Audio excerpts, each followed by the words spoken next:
बिस्मिल्लाहिर्रहमानिर्रहीम। अस्सलाम वालेकुम व्यूअर्स, आई होप आप सब लोग ठीक होंगे। मैं आपको वेलकम करती हूँ किचन विद सलजान में। आज जो मैं आपको रेसिपी बनाना बता रही हूँ बहुत ही मज़े की रेसिपी है और इतनी इजी रेसिपी है। चावलों के साथ या दाल के साथ या एज अ सूप आप इसको ले सकते हैं। हमारी हेल्थ के लिए तो अच्छी है ही है, ख़ासतौर पर हमारे वज़न को कम करने के लिए, और प्रोटीन का बेहतरीन ज़रिया है।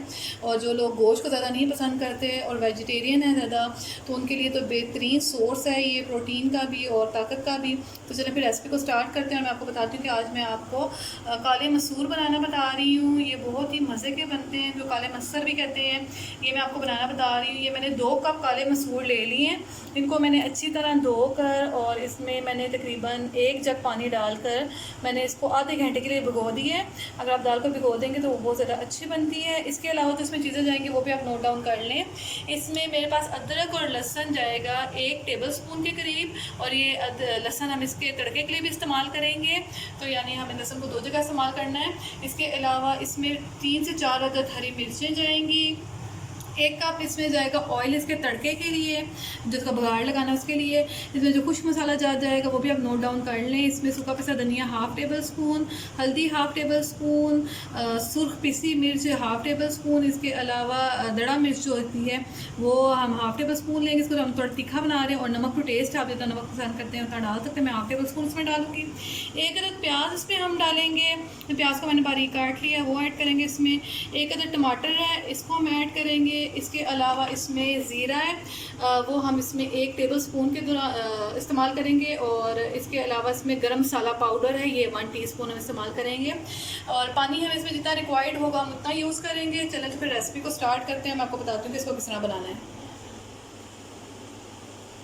तो जी इसको हम पकाने का प्रोसीजर शुरू करते हैं। इसके लिए सबसे पहले मेरे पास ये तकरीबन 1.5 जग के करीब पानी मैंने ले लिया। इसमें मैं इसको प्रेशर कुकर में बना रही हूँ। अगर प्रेशर कुकर में नहीं बना रहे तो आप इसको बगैर प्रेशर कुकर में बना सकते हैं। इसके बाद हम इसमें दाल को ऐड कर देंगे। इसके साथ ही हम इसमें जो टमाटर हैं वो ऐड कर देंगे।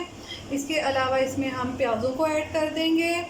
और इसके साथ ही हम इसमें जो अदरक लहसुन था सारा वो ऐड कर देंगे।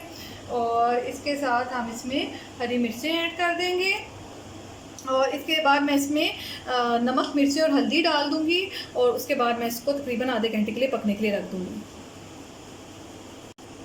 तो जी वैसे हम सारे मसाले डाल देंगे। ये जितना भी हमारे पास नमक मिर्चें हल्दी और सूखा पिसा धनिया था सब कुछ हम इसमें ऐड कर दिया। इसमें हम थोड़ा सा ज़ीरा इस स्टेज में ऐड कर देंगे।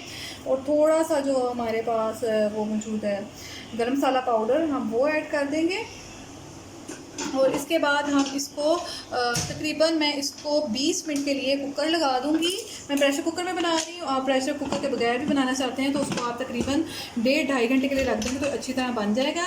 ये मैं इसको प्रेशर कुकर लगा दी है। अब मैं इसको पकने के लिए रख दूँगी तकरीबन 20 मिनट के लिए तेज़ आँच पर, ताकि ये बन जाए। उसके बाद हम इसको आपको बघाड़ लगाने का, तड़का लगाने का तरीका बताऊँगी।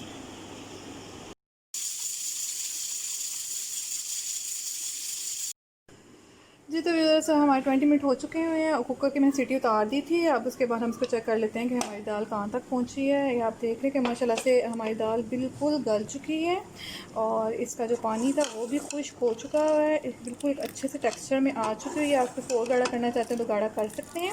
मैं इसको इतना ही पतला रखूँगी और क्योंकि ज़्यादा सूप की शक्ल में ज़्यादा मज़े की लगती है। तो चलिए दाल तो हमारी प्रॉपर्ली गल चुकी है और डन हो चुकी है। अब मैं आपको इसको तड़का लगाना बताती हूँ कि हम इसको तड़का किस तरह लगाना है। जी तो व्यूअर्स अब हम इसको बघाड़ लगाना बताती हूँ आपको। इसको बघाड़ कितना लगाना है, सबसे पहले हम 1 कप ऑयल ले लेंगे। ऑयल के साथ मैं इसको बघाड़ लगा रही हूँ। आप चाहें तो घी के साथ भी लगा सकते हैं, ये दोनों के साथ ही बहुत मज़े की बनती है। अब इसमें हम जो हमारे पास लहसुन मौजूद था वो सारा हम इसमें ऐड कर देंगे। और थोड़ी सी मैं इसमें अदरक भी डाल ली हूँ ताकि इसका अच्छा से जायका इसमें आ जाए। अब मैं सिर्फ ये जो हमारे पास लहसुन है इसका गोल्डन ब्राउन होने का इंतज़ार कर रही हूँ। जैसे ये गोल्डन ब्राउन हो जाएगा तो मैं इसको ज़ीरा डालकर थोड़ा सा हम दाल को बघाड़ लगा देंगे। आपने मेक श्योर कर लेना है कि आपने इसको जो तड़का है इसको जलने नहीं देना।